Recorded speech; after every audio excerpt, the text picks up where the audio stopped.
Hello, I'm ToycatA, and just like a lot of you, I'm excited for the 1.17 update. Not just for the huge cave features, but also for all these smaller features that are coming alongside it. I've spoken about these in previous videos, but the interesting thing about this is we don't realize that in the same way 1.17 has a lot of big and small features, so did 1.16, and maybe in the rush to enjoy the Never update, you haven't appreciated some of those smaller 1.16 features, and so that's what we're doing in today's video. We're taking full advantage of them, because one of my favorite features is to do with bows. If you don't know, bows in Minecraft are useful for firing arrows out of, but they're also used in a crafting recipe. And until last update, if you wanted to make that crafting recipe, which in case you're curious is a dispenser, it's made from cobblestone, redstone, and a bow, you had to have a fully repaired bow. And so you'd have to combine two bows together, repeatedly until your broken bows, which is how they spawn naturally, became a fully repaired one. But now what you can do is you can just go straight to the crafting table and you can make a dispenser even though your bows are broken. So here's me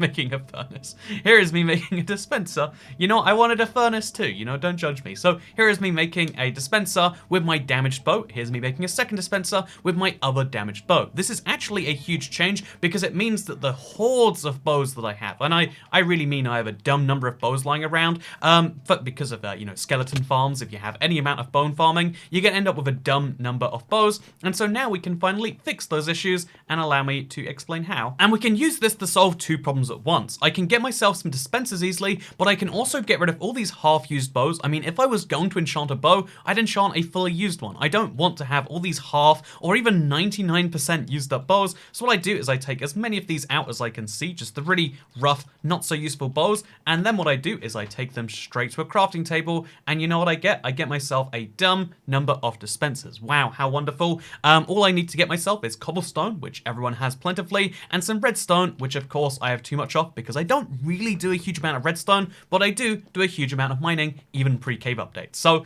yeah, we're going to take a bunch of cobblestone and a bunch of redstone, and we're going to take it to my first end portal near these destroyed chunks because that's where my skeleton farm is. So for the most part, I'm not a big fan of farming. It's not a fun way to spend time in Minecraft, and even, making them can be fun for the first few times, but after a while you get the basic points and you know what, is it that much more fun to play around with a new one every now and then? To some people, yes, but it's not to me, and I think Minecraft is the game where it's important to do what you enjoy to some great extent. Anyway, so over here you can see that I've got myself a huge number of bows and arrows, and I can't do anything with them because I've got this huge chest of bows that I just don't want and need, but I have problems throwing things away in Minecraft. I guess I'm the Minecraft version of a hoarder. I always worry I'll need things in future, and I always had this thing of you know what, are you really ever going to need these half-used bows? And the answer was always no, right? But finally I feel vindicated, and I think this is true for every Minecraft resource. Just because it's not useful now, it doesn't mean it won't be useful in the future,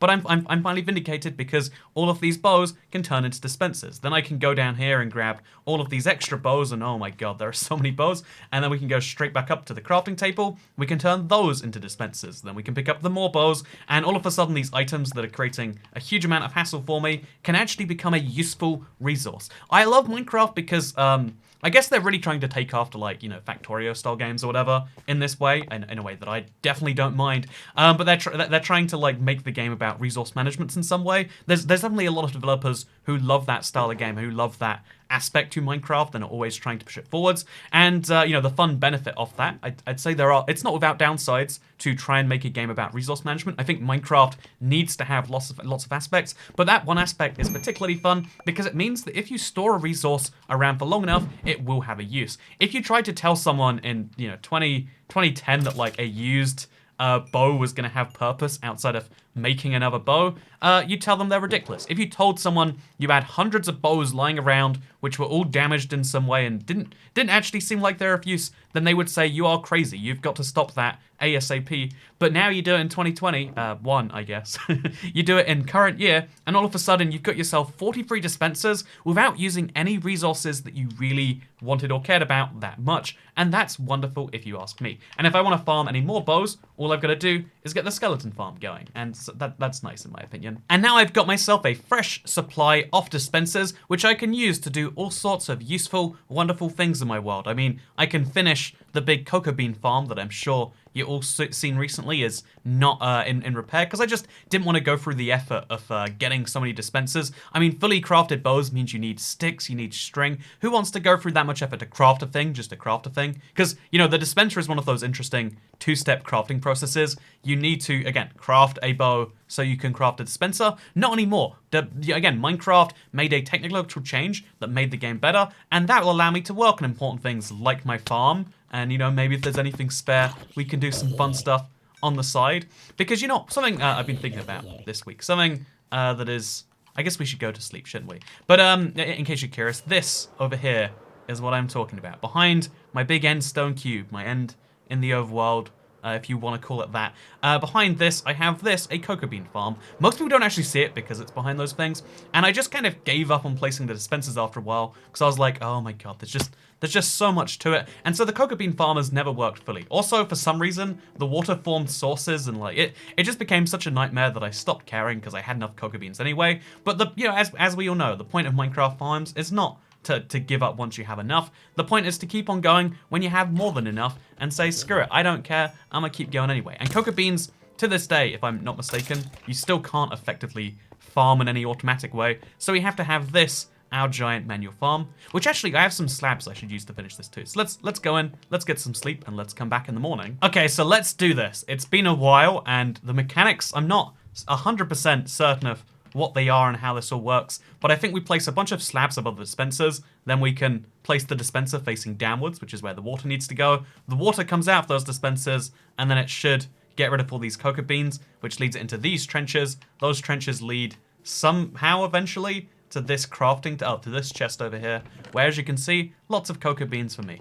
It's a simple enough concept, I hope, but we're going to be finally finishing it after all these years. Something I set up without any intention of taking advantage of is a really bizarre thing when you think about it. Like, and it goes into the thing I was just mentioning of like delayed gratification. Also, it looks like a creeper blow up here, and I just never fixed the the gap of slabs that have arose, which I think is funny. Anyway, so the concept of delayed gratification is something I think about a lot, because even though it feels like it's sometimes like wired into you to be like, oh yeah, I won't enjoy something now so that I can enjoy it in the future. I think even though some people feel that way in some situations, I think the overwhelming majority of people don't, right? I think the overwhelming majority of human beings are not wired to be like, yeah, I will do a thing that is bad now so that things will be better in the future. Also, yeah, I do need to actually break these if I'm going to go ahead.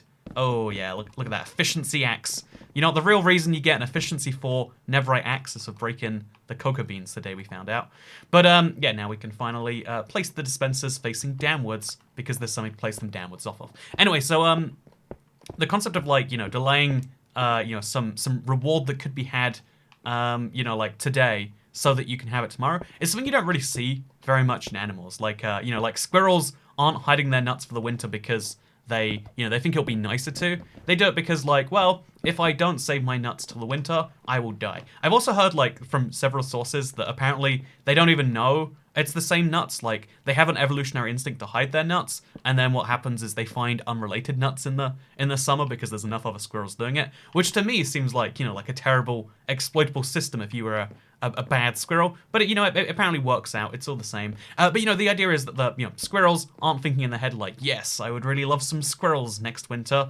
Some nuts next winter, and I could have them now, or I could have them then when I'm really hungry. But like we as humans can make those decisions. You can even prove this further by being like, look at cats. I've owned cats most of my life until moving out. If you give a cat food, they will eat the food. It does not matter if they are hungry. It does not matter if they have some desire for the food. If there is food, cat eats food. That is just, that's as simple as it gets. That's as complex as their thought process will ever be. And that's, that's kind of funny on some level. Like when you see a fat cat and you're like, oh yeah, that's a cat that just, had to let itself go. But then you realize that like, oh, it's, even though it's cute and it's funny and it's like, this sure is a wacky situation, huh? It actually is like a bit. Also, I'm going to quickly craft some more dispensers so I can clear out my inventory from these bows. And then we're going to try and use, because I need water buckets anyway, I'm going to try and scoop up all of this water that is just staying there. So, it's even weirder than I thought. I can't even scoop it up. It doesn't exist? Question mark? Like I'm trying Where is the water coming from then? I'm so confused. How is it not source blocks that I can get rid of? Is this really just the dispensers doing something? No, they've got full water bucket. What is happening here? This has become so much more complex than I thought, and it's killing parrots, apparently. Anyway, so yeah, I thought this would be an easy job, but apparently I thought wrong. So we'll come back to that one. But yeah, it's funny to imagine the cat just being like, "Oh, well, I'm just going to make the decision now." But instead, they're just like, "There is food. I like food. I will eat food." That's the realistic what's going on. It's fun to imagine that it's this complex web of like, "Ooh, I shouldn't have another bowl of Kitty Kitty Supreme, but I do love Kitty Supreme. It is so good, the supreme cat food. I mean, the human must be watching out for me, yes." But it's like, no, cats are actually just thinking, there is food, I will eat food. Food is good for me, I need more food. And then they do that to like a disastrous level of their own health at some point, it seems. But the fact that is a thing that happens, it's interesting because it shows that like delayed gratification is a thing that we do, and it's not even a thing we can do particularly well. Because if there was this idea that there is a fixed amount of enjoyment you can have in life in the world, and you can decide when to have it, then the perfect way to do that would be to evenly spread it, right? Like if you can have 100 units of enjoyment, then you spread that out so every 1% through your life, you get 1 unit of enjoyment. What is that to you? Is that reading books? Is that eating food? If you're me, it's eating food. I am legitimately... I think I've said this several times before, and it's like, that's kind of true for everyone, but like, I feel like I have some physiological... I mean, I guess everyone has a physiological addiction to food, but like I have some like bizarre mental, like the best times of my life are all eating food. Like combine any activity and eating food, so much better. You're playing a video game, throw some food in there. Oh, it's so good. There's a problem that there's not many foods that you can play while in games. I'll admit, having someone else put pizza in your mouth while you play a video game, yes, so much better. You might think like, I can find exceptions to that rule, ToycatA, and I assure you, oh, damn it. So I guess it is based on the direction you're placing it, not based on the direction of the block it's coming from. Even though that earlier one placed entirely wrong. But anyway, so let's go ahead and let's place some cocoa beans as a little stepping stop. Honestly, I think cocoa beans are one of the most underutilized, like, bizarre Minecraft blocks for, like, parkour or whatever. Just, like, the different sizes they have and all the weird stuff like that. It just strikes me as something where there's room for experimentation that's not being taken advantage of. But there we go. Now we've got our full line of dispensers finished, I think. I actually don't know with absolute certainty. And now all we have to do is finish covering it in cocoa beans and then put, I guess, water buckets in all of those. That's a lot of water buckets. And then we're good. Oh, no, there's still a few more that need to be placed over here, it looks like, that have the cocoa beans.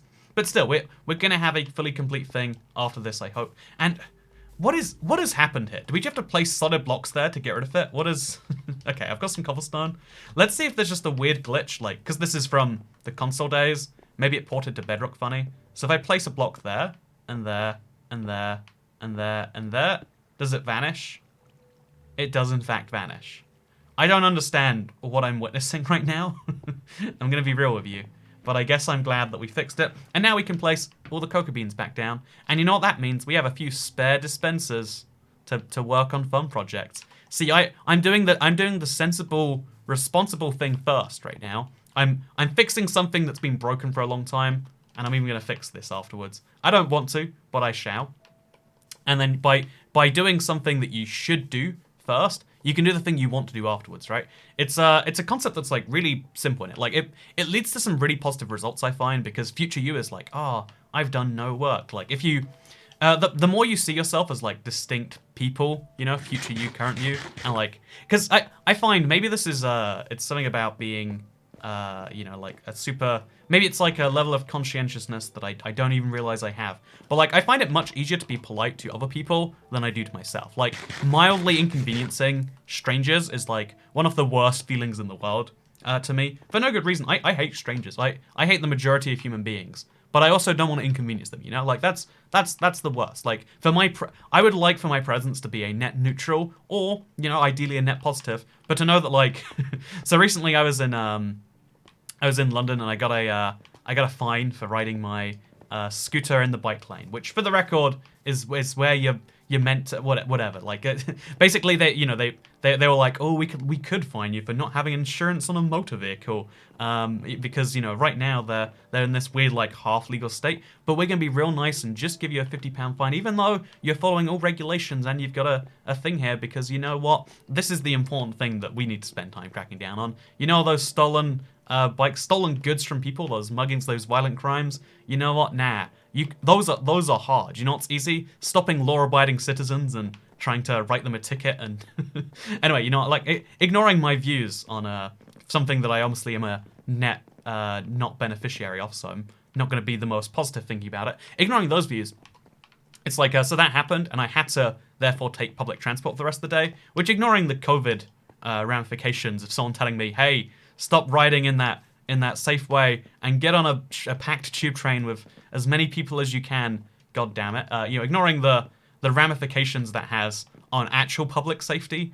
The thing about it was like I tried to, so I had to like fold it up, take it on a train, which was like a whole nightmare. It's a new one that I can't fold, so I lifted it up. It's heavy, and I was like going really slowly down the stairs, and someone behind me was like, "Huh," like really annoyed. And like, first of all, she sucks. She's a terrible human being for like so vocalized. Like, you know what? We're just going down a staircase. It's like 10 stairs. She wasn't there when I started on the staircase, so she was clearly there not too long afterwards. But like, it like physically hurts me to know that like, I slightly inconvenienced her life with my like my desire to carry this thing that I had to carry down there.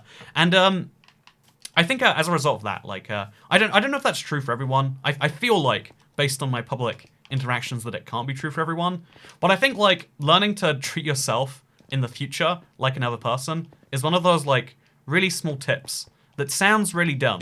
Thinking of yourself as a person you shouldn't inconvenience, because you inconvenience you all the time with the justification of like, I'm fine for it. But it's like, you know what? I don't think you really are fine with it. Like, that's my hot take right here. I think that when past me eats too much food and is like, you know what, that's going to cause some stomach issues, but future me's got that. I can deal with that. It's fine. It's me. It's like, and then in the future you're like, oh god, life is pain. Why did I do this to myself? Why did I assume this was okay? Making decisions that future you regrets. Like, it's something that, like, I find animals don't do that to some huge extent. I guess because they don't think about things. But you rarely find, a lion being like, oh, well, there's another gazelle. I'm entirely full, and I'm going to regret this in the future, but I'll do it anyway. Like, they don't have to, there's no lion being like, oh, 3 gazelles, that's too many. They just eat the gazelle or they don't. But, like, we can do actively, call it self-harming behaviors, but, like, behaviors that aren't the best for ourselves, and we do regularly do them all the time anyway. Also, I guess I should place a bunch of redstone along here, although the redstone signal is going to run out in places. We can deal with that later, and like, oh, we can't deal with that later. We're going to have to, we'll do it now, and then we'll later place repeaters where they need to be. Although if we place a repeater, then that one dispenser won't activate. It'll probably be fine. No one will even notice, I'm sure. But, yeah, I think there's a very interesting thing to be said in that, like, we can do sometimes actively bad things to ourselves. And I also think we one of the other things I would say this is actually like a learned behavior, right? Like, assuming things will always be the way they've been is something that is true for almost every animal and also all humans all the time, right? Like, for all humans most of the time. Until the 19th century, the way your parents lived was probably the way that you will live. That's sped up with the Industrial Revolution. Now it's crazy. My granddad recently got onto Facebook and he's been watching YouTube, like not actual YouTube videos. Actually, I think some YouTube videos. He told me he watched one of my videos about, I think it was about the British Empire and like the parts of it that still remain. It's a second channel video. It was a weird thing to be like, huh, like guess he found that one, huh? Like he said something nice about it, I think, which very very very nice of him to do so. But anyway, ignoring the weirdness to me personally, I'm sure that's not a feeling you can relate on. But the fact that like, oh yeah, when he was younger, no one could even like explain like, oh yeah, so this is social media. This is, I can't believe I'm literally 2 dispensers away from being done here. We can just make those 2 dispensers. There are enough spaces around here, I reckon. We'll go get some ice. We'll go get some dirt. We'll fill this hole in. we'll make this look like it's meant to. And we'll even get some more jungle planks so we can have a consistent look across the whole thing. Yeah, that'll be nice. That'll be real nice. But you know, like when my granddad is like 70, probably 80 now. It's so like I guess that means he was born in like the 40s. You know, there's a war ravaging. You get coupons in the mail that tell you how much food you can buy, and it's not a lot of food. Rationing was in place in the UK for like some crazy long time, to like 1951. The amount, the fact that there were systems to govern the most basic human needs like that, it would be impossible to imagine like, oh yeah, so there's this thing called a computer. Right now they take up these entire rooms and, you know, they can do calculations and they helped us win the war or whatever. These computers will eventually be so small, they'll fit in your pocket and you'll use them just to watch reruns of old shows that don't exist anywhere else. And so you can communicate with anyone anywhere in the world at any point in time about anything you want to. And it's like, that's a lot, huh? And it's like, yeah, a lot of people use it to be mean to each other on the internet, and that's just okay because it's funny, and there's memes from it. Also, there's this one guy, he's British, I think. He talks about he talks about Minecraft updates, but while he's talking about those Minecraft updates, he talks about you know, some of the deeper things that have been affecting him this week, and apparently that's a thing that some number of people watch. Also, the world that he's been playing in during those videos, you can go out and you can download for yourself. And then you can... Oh no, dirt and ice. I'm not forgetting this. I made a big point about how I was going to do it myself. See, I made a promise that future me has to keep. And by doing that promise, I've like obligated future me to do a thing that now I'm going to do. But yeah, I think being rude to yourself is a much easier... Like, I don't like to hurt anyone else. Like, even people who probably deserve to have their feelings hurt, I don't think I'd ever feel good about hurting someone's feelings. But like, I would say I'm very regularly self-bully myself. Like, sometimes you need to be very mean to yourself. You need to set unrealistic targets for yourself. Like, you need to do things that are objectively not good things to do to yourself to make yourself go forwards, I find. Like, a little bit of self-bullying, maybe it's considered a bad thing in the long run. And maybe I think, you know, when you're balancing, you know, your mental health, it's better to probably not do that as much as you can. But I also think that so many of the things that drive people who are already very far forwards to go further forwards is this whole like, yeah, well, you could do better. You know, one of the concepts that's joked about because of how dumb and clearly arbitrary, and especially like how you know, unequal it is compared to the rest of the world, is the list of every year Forbes, who by the way they just guess. That's how they come up with these things. They make very informed guesses about people's net worth, but Forbes comes out every year. They're like, here are the richest people in the world. This guy's worth this many billions. This guy's only worth this many billions. Wow, that sure is poor. Am I right? Imagine only being worth 7 billion. Anyway, so they come out with a list of people who are worth at least $1 billion. And I feel like some number of people on that list, especially if like your day job is running a company where you're valued by your stock price, and that stock price times the number of shares is what the company is worth. That stock price times your number of voting rights is what you are considered to be worth. Like, when you have this number that's basically judging your performance, I feel like as a society we egg that on to be like, yeah, you're not even the richest man in the world, Jeff Bezos. Jeff who, sorry? Haven't heard of you. Also, I think we should get back up there. It's gonna be way easier than like jumping every time we want to place a slab. Also, dirt and ice. I'm gonna do it. I'm gonna make sure this is done. It's gonna be glorious. I hate filling in creeper holes. I think they add a lot of character to a world. But you know what? Finally, today, we say that's not okay. We say we're gonna stop that, and we fill this up with dirt as it's meant to be. And then I actually don't know where the original line between ice and land was. I'm assuming it goes something like this, maybe? You know, that seems good enough to me. And then all the way over to here. This seems correct as well, sure. Throw some ice down. Yeah, look at that. That right there is perfect. You can't even tell there was a creeper hole. Now, if you did download the Let's Play, the next update will have that in there. Because I've just submitted, by the way. By the way, I want to make a quick comment. Like, I was never expecting even more than a few hundred people to want to download the Let's Play world. Like, I put a lot of effort into it because I wanted to... I think whenever you're making a product that other people are going to be spending their own hard-earned money on, you've got to make sure they get, you got to try and do the best for them. Like, it's something that is instilled in me for whatever reason, you know. I bully the future version of me that is enjoying the money without providing the sufficient service. And I'm like, yeah, you suck. You deserve to die. You know, send myself some death threats. But you know, like I think like there's been this there's a part of me that is always doing that. Okay. And so one of the things I was always like, you know, I want to make this thing good. I want to make sure people enjoy it. But I didn't think many people would. But over 1,000 people downloaded it on the first day it came out. And if I'm not mistaken, over 1,000 people on the second day. And that's more than my first map I made, Ultra Hard Survival Scorched, sold within like the last 4 months. It's been the craziest thing. And like in the last week, it's been one of the biggest boosts to me. So if you purchase the map, I just want to use this opportunity to say thank you. The map is now available. Unlike every other Let's Play I've recorded where it's like, it's coming soon. It's coming whenever some arbitrary button at Microsoft gets clicked, which is how the update will go. It's coming soon. When is soon? When that arbitrary button gets clicked.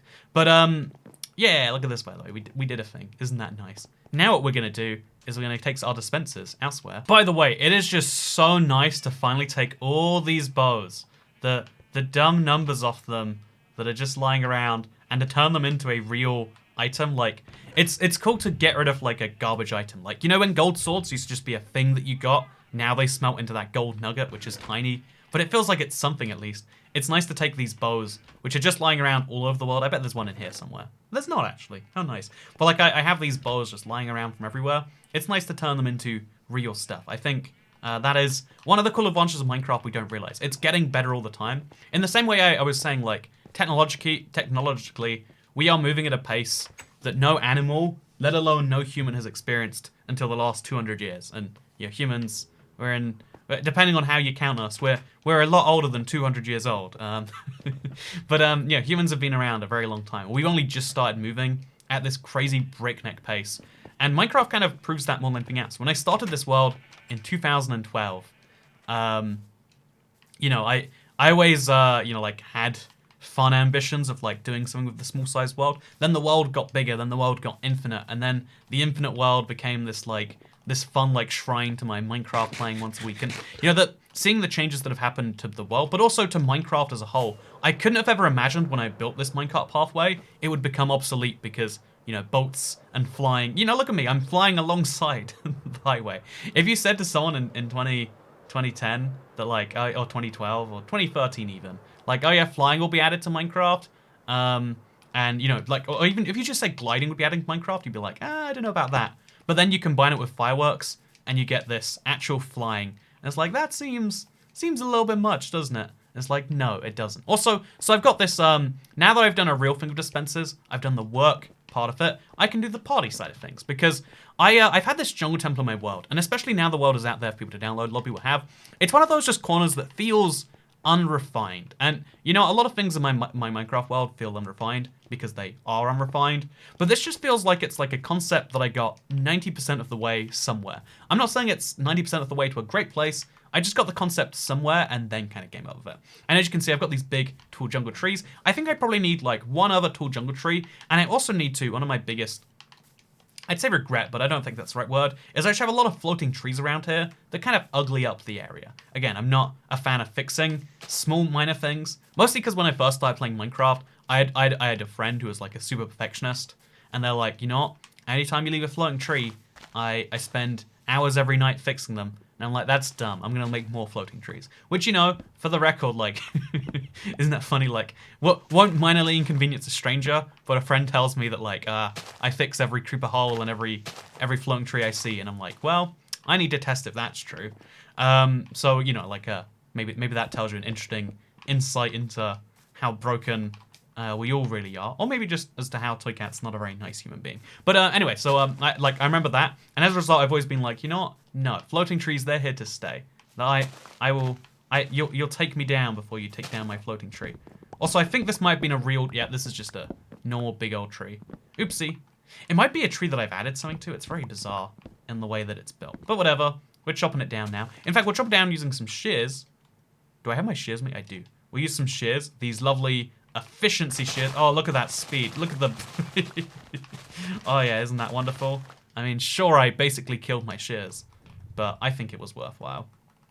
Anyway, so So the technological progress is something we're living with. We haven't really had to for ever, and so it's not really hardwired into us. And so one of the things that one of the values I'd say that comes out of that probably has a lot of goodness to it is it's like at least to me, anything that my parents have ever done, I don't want to do the same way. The way my parents the way my mother would like hoover, and it took like a long part of her day, and it's like awkward. You got to plug it in and not. It's like no. Whereas like I've got this fun RoboVac. I love that. I've got a like a cordless. It's a Dyson. I don't know if that's a big brand outside the UK, but I've got like a Hoover that's like fun to use. I'm like, yeah, now I don't mind cleaning the place that I live in, even though I probably shouldn't have minded altogether. There's just this attitude inside of me that's like, I don't want to do things the way they were done before, because that's obviously outdated. Like, I don't want to own a car. I'm learning to drive right now. I'm never going to own a car, and if I do, it's going to be some electric vehicle, because that's different. That's interesting. The fact that I ride a scooter everywhere, because I genuinely think, like, this is the future of urban transport. Like, that things are going to change, trust me. Like, that seems, like, super obnoxious. It probably is very obnoxious to the people listening who are like, it's like, Cat, I think you're overestimating the power of this interesting form of transport. Is it interesting? Yes. Is it the future? Probably not. But but I think it's a wider, like, I've met a lot of people who have like basically the same attitude towards a lot of things. Like, no, not gonna do it the way my parents did.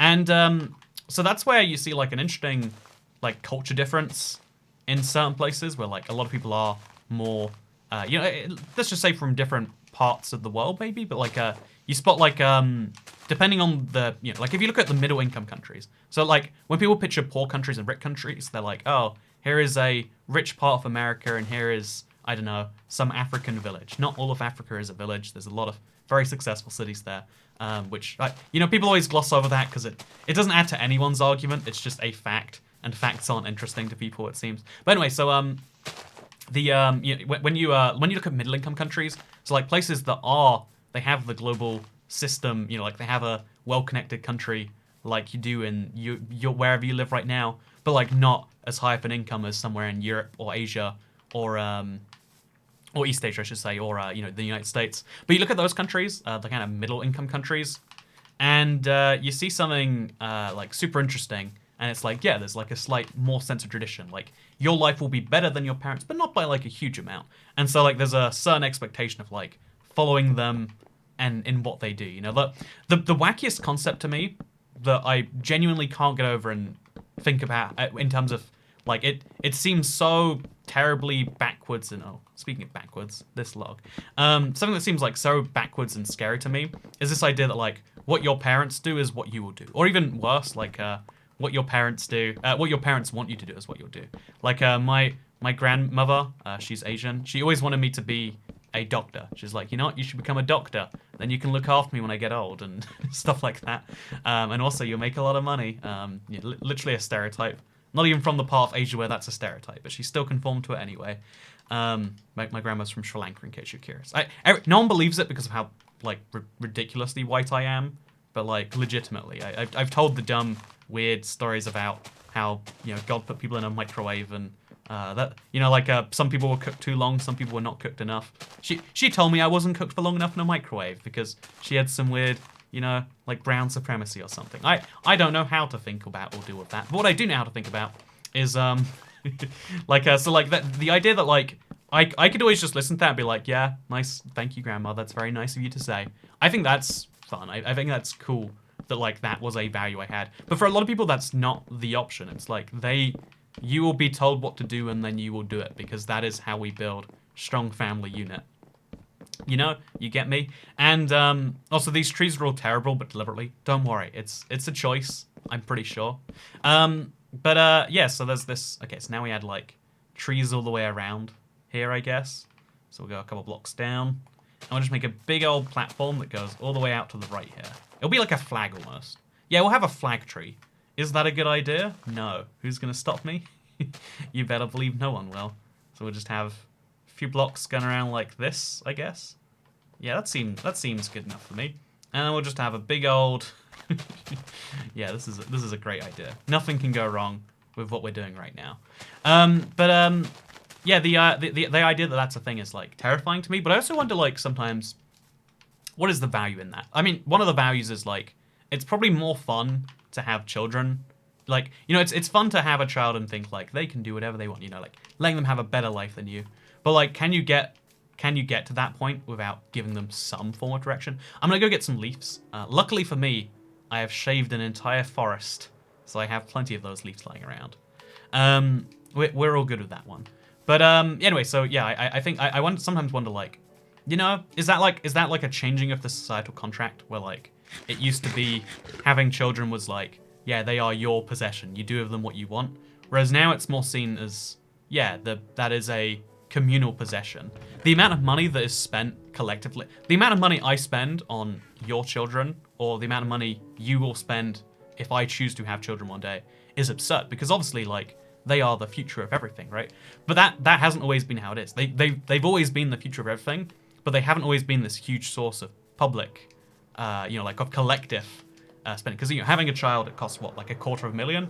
Who has $250,000? And that's, I realize, like, the $250,000 figure is always the number people use to say having a child. That's the amount of money that you, as a parent, are paying. That's not the amount of money it costs society. Like, raising children in the world that we choose to raise them in is incredibly expensive.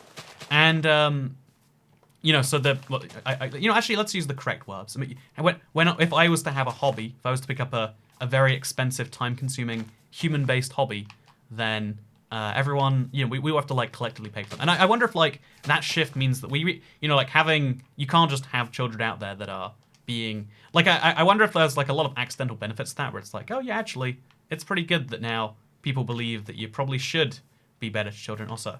Let's look at this from afar. You know what? It looks dumb, but I like it. So you better believe I found perfection there, and I'm not gonna wait for it twice.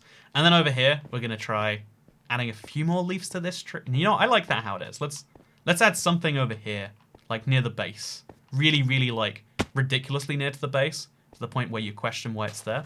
And then you might be saying, ToycatA, what about those dispensers? And that's where the rest of this actually comes in. Thank you for asking, imaginary voice inside my head.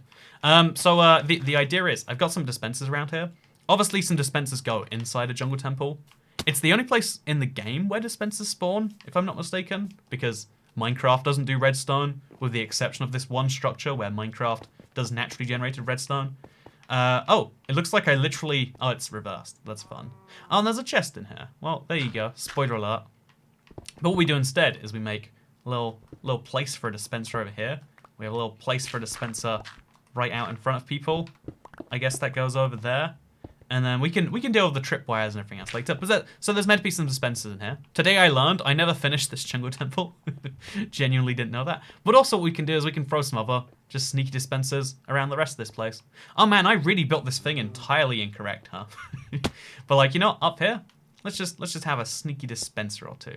Yeah, you like that? You know, this is a forest. It's got some spooky undertones. What if maybe in between some of the trees there was just a spooky little space, and in that spooky space there was a dispenser. I think it just adds to the whole, like, ooh, I don't know what's going on here kind of vibe for the place, and that's what I like. I like for people to have a weird vibe from my forest, and now I've done a slightly better job at that. And also at the same time, I guess I've questioned, like, you know, what is the value, if anything? And also, you know, something about technological progress. I was thinking about horses recently, and how, like, if you were to question a horse on his opinions when they were the main form of transport, they'd be like, yeah, of course, I will be used to ride people around forever. I mean, horses probably don't enjoy being rid. Actually, there's always this, like, conflict, because, like, it seems inherently wrong to use an animal like a horse, but also, like, you know, like, they also do seem to like walking. I don't know. I've had a vegan mother who, like, loves riding horses, so, like, I get very conflicted messages on that. If you have opinions on it, please don't tell me, because I'm sure I don't want to hear. But anyway, so the interesting thing about the really interesting thing to me about the horses is, like, literally 100 years ago, cities were built with horses in mind, and then those same roads that were built for horses suddenly became all about cars, and now horses are allowed in some places. Wait, I'm gonna send my assistant a picture of I was in just a random bit of London, and I saw a horse-drawn like funeral. What's it called? Hearse. It's the weirdest concept, but it apparently exists. I really need to repair my shovel, but I always forget until it's too late. But it was a horse drawn hearse, I guess, which is the most bizarre. Oh, I've got an inventory problem, I guess. That's something I should probably fix. Also, I have a lot of leaves I didn't use. You know, what a missed opportunity. What what you could say, based on what's happening in here, is that I had a few missed stakes. Yeah, there we go. High quality humor. You might think this was a discussion of technological progress and how horses thought they were immune to it, and now the car is like, yeah, the car will be around forever, and then that won't. And then the thing that replaces that, it's not going to be e-scooters. It's going to be some form of micromobility. We'll be like, yeah, this is the future, until it's not. Everything seems like it's the future until it's not. And that's something that's been on my mind a lot, because I'm buying a house that's costing a dumb amount of money. Like, buying a house in London, like if you want a house and you want it in London, not like at the edges of London, like in London, it costs a dumb amount of money, no matter how bad, no matter how small it is. My house is 1/3 the size of the average United States house, and it costs, if I'm not mistaken, I could be wrong, but it converts to like over $1 million, I think. I haven't checked the exchange rate, but it's very close is the point.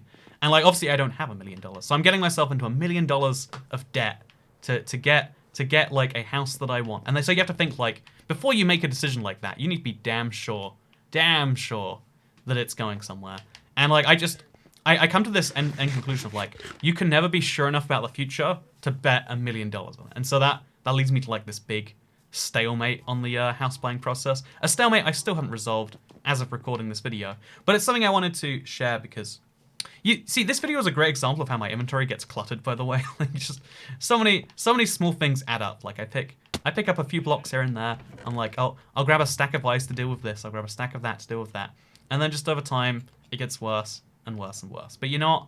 This is where I say no. It will not get any worse. I'm gonna make some more dispensers.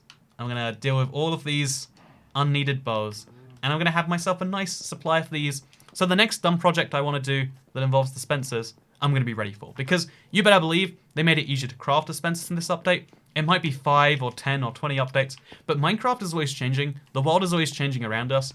It's hard to ever be certain about something. So the best thing it's hard to be certain about the future of something. So the best thing you can do is be certain about the now. It's hard to even know your own feelings on a thing. It's hard to know how things will be in any amount of time. But just because it's hard, it doesn't mean you shouldn't try. Is that a message we can all agree on? And I also wanted to say one last thank you to all of those of you who have made at least my life less stressful with regards to the whole, like, getting myself into a dumb amount of debt to live in a place that I want to live. And let's hope that I regret that sometime, huh? I guess we'll find out when we do. But no, everyone who bought the Let's Play, like, again, in astounding quantities, even though, it's less than $1 made for every map sold. I'm pretty sure. Actually, it might be more. But anyway, it's around it. It's just under or just over it. Wait, I can't say that out loud. Anyway, so given that obviously most of the sales price does not go directly to me, but a portion of it does. To everyone who's bought the map over the last few days, it's really given me this huge amount of stability in a time where I need it, and I want to say thank you to all of you. This Let's Play world has been a delight of the last 8 years, and I hope to see you in 8 more years with like V1.9. I guess it'd be like V6.5 or something. Anyway, I look forward to seeing you in the future. And if you want to find this world on the marketplace for the first time, while you're in a realm, you can't go to the marketplace anymore. Interesting. I guess we'll have to back out and show you that way. Yeah, I swear it was literally like, it was like 2 days ago or something that I last was doing that. Anyway, so if you want to find this world, I need to show you right now. You go to the marketplace button. You go to, I think it won't be new maps for long. So instead what you do, what I recommend doing instead then, given that even I can't find my own map when looking that way, is to go to the search button and type ToycatA. And then what comes up first is ToycatA's Let's Play World. A delightful map, which I really liked when I played it, which is why I'm going to give it a 5-star rating. Oh, I can't give it a 5-star rating on this map. Anyway, so if you wanna get it, or you wanna get free, so there's 2 free skins you don't have to download the world to get, and then there's also this if you do get it. It's a black one-legged ocelot. Do you think that's high quality? I think that's a high quality reference Probably going to confuse some people. But do you know what else confuses people? The way this video ended. Thank you so much for watching. I hope you all enjoyed, because I'll see you all in the future, unless you die in a house fire because you're not subscribed. Goodbye.